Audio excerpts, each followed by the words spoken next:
Hello, friends.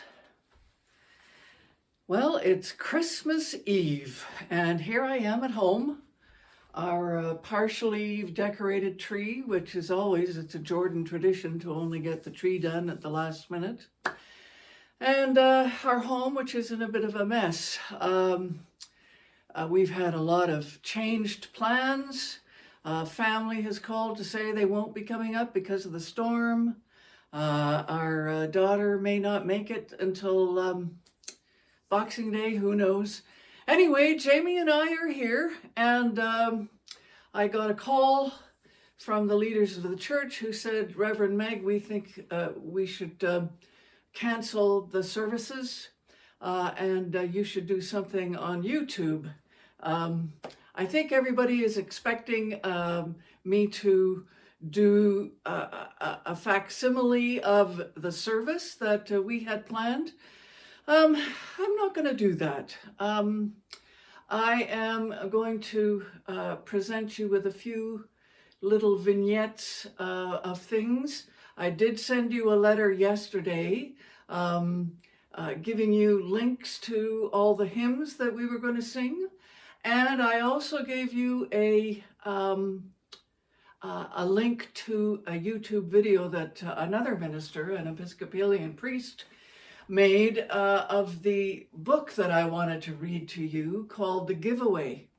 It's written by the same person that wrote The Christmas Moccasins. You remember that was a story I read to you on the second Sunday of Advent, the Sunday when we think of peace. Ray Buckley of the Methodist Church in the United States, and he is of indigenous origin. He has his mother is from First Nations tribe, and his father is Scots. Anyway, from that indigenous background, upbringing, he has written several books, and this one called The Giveaway is a Christmas story told from an indigenous perspective. So I wanted to share it with you because it just lines up with so much of who we are in the United Church of Canada right now. All of you folks in Lake of Bays Pastoral Charge, I'm so sorry that I'm not with you to light candles with you and sing songs. Cynthia McLean, our musician at Knox, got held up in Costa Rica, poor thing. But this storm is affecting everyone all over the continent, all over this part of the world. As I look out, I'm going to turn this around because you can see what I'm looking at. The blizzard is happening outside my window. Anyway, I'm glad to be able to do something for you, something of a Christmas Eve nature. You'll notice this stole has a star on it. This was made for me by my previous congregation. I kept asking them for vestments for the table and for me to wear in blue for Advent, not purple. And blue being, connected to purple, definitely, but not so deeply into repentance. Purple, blue has more of a sense of new life and birth out of water. And yes, we do need to change our ways. We do need to be better at everything that we do, but there's not such a feeling of remorse so much as there is a feeling of let's do this right. Let's get this. Let's turn towards the goodness and the new life that the gospel offers. So enough of that. I want to just say something about stars. I have a whole bunch of stars that yet have to go onto our Christmas tree. We do have a star up at the very top We have an angel and a star. And our Christmas tree is very higgledy-piggledy because it basically has decorations that were bought all through the years of our marriage and our children's lives. And so it's more of a story Christmas tree than a decorator Christmas tree. Anyway, stars. I have a good friend. Her name is Alexandra, and she is, we were in a dance theater company together called Rua.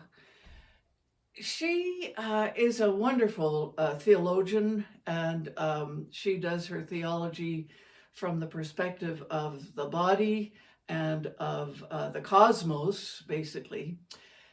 She told me about the meaning, the etymology of the word consider. Now, this is a season when we consider many things, and I have been noticing the way in which stars are a part of our story, both in Matthew and in Luke. Stars, the heavenly hosts, angelic hosts, the starry night, all of those things, the star that leads the wise ones to Bethlehem. Stars are very much a part of the Christmas story, and they take us out into the world, the universe beyond this. You notice how I look a little bit like an angel? I promised people that I would wear my angel costume. I haven't done this any of the time that I've been with you at Lake of Bays, and I promised that I would do it on Christmas Eve.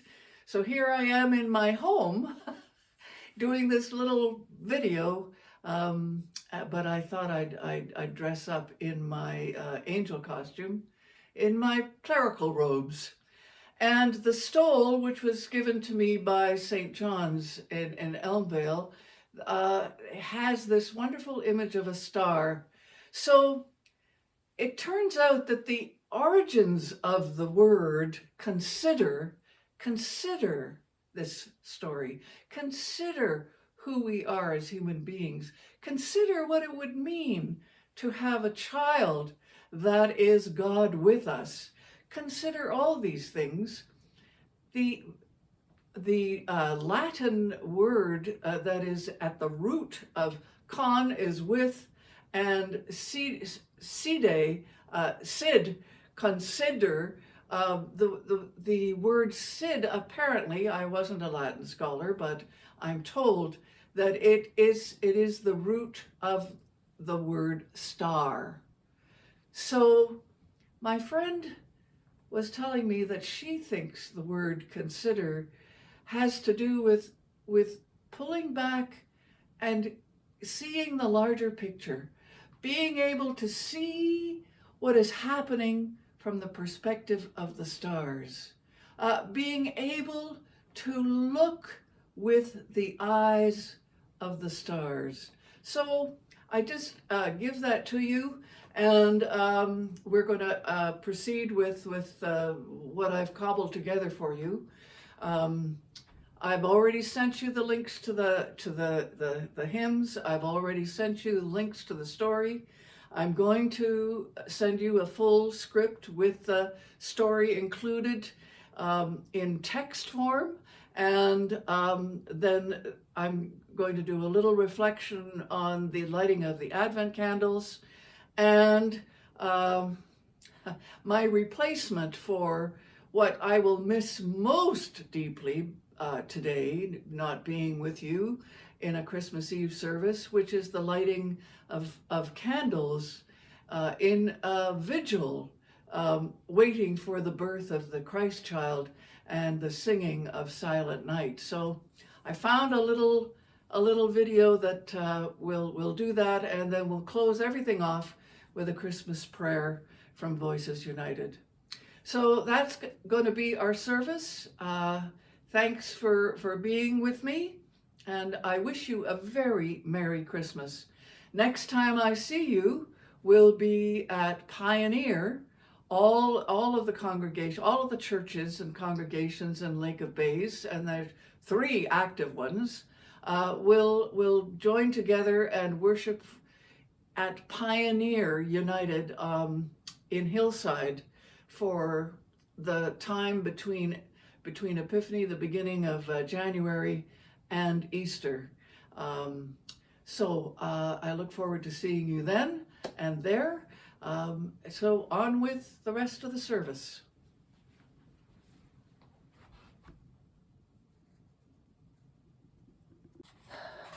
As you can see, I have an Advent wreath set up here in the corner of our living room. The evergreen is definitely from pre-Christian times in Celtic, Germanic, Northern European world. And the circle is a universal symbol for wholeness and the unending love of God. I'm going to light the first candle.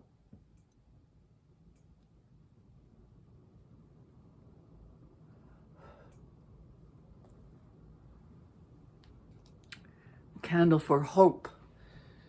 In the season of Advent, we have hope for a new world and for the birth of a new humanity. The second Sunday, we lit a candle for peace.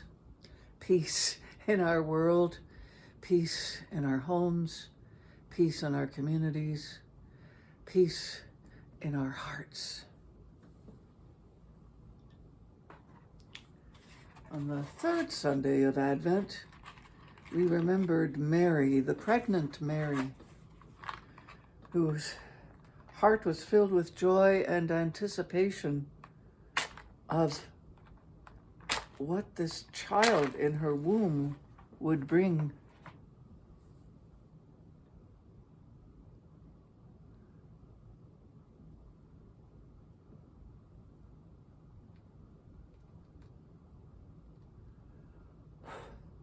Advent has always been a very, very powerful season for me because I guess one of the most powerful things that ever happened to me was becoming pregnant and giving birth to first my daughter and then my son. Just changed my life and taught me so much. And the joy is mixed. It's very mixed with a lot of other things. Being pregnant is puts you in touch with being an animal, being a mammal, being of the earth, being connected with the earth. And certainly our story is about an earth child being born from a woman who agreed to bear an illegitimate child. Illegitimate in human terms.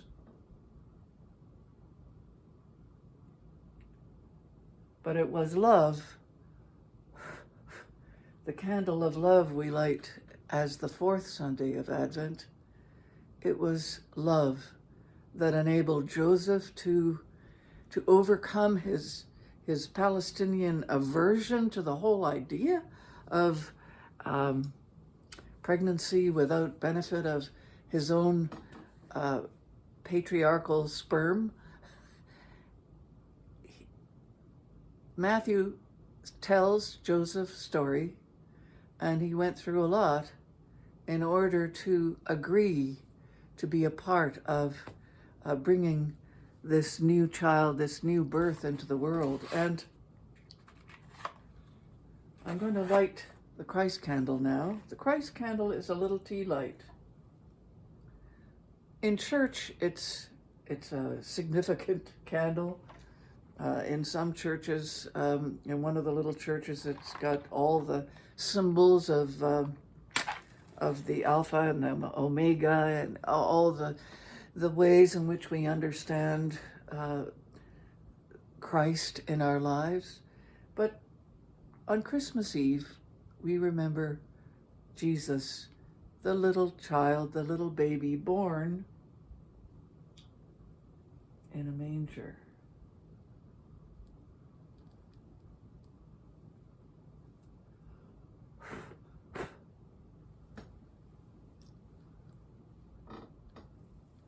And along with this little tea light to represent Jesus, we have the kneeling Santa. And I found this image of Santa Claus who is holding the Christ child. You can, I'm not sure how to do this. Holding the Christ child.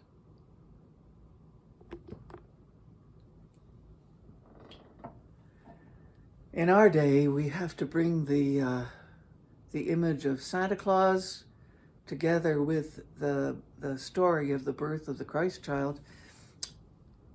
Santa Claus has been adopted by our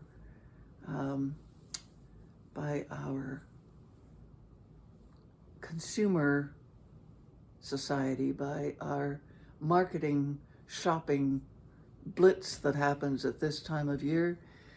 And many people think that Santa Claus has overruled and overcome and blotted out the whole story of Jesus. But I think the image of Santa Claus, who originated way, way, way back with a figure named Saint Nicholas. He was a bishop in the Eastern Orthodox Church. He's one of our great ancestors. He's a saint in the church. And we reclaim Santa Claus. We reclaim him as someone who is filled with the spirit of generosity and kindness and concern and love for children, which certainly our story at Christmas Eve has. And so he's a part of my Advent wreath.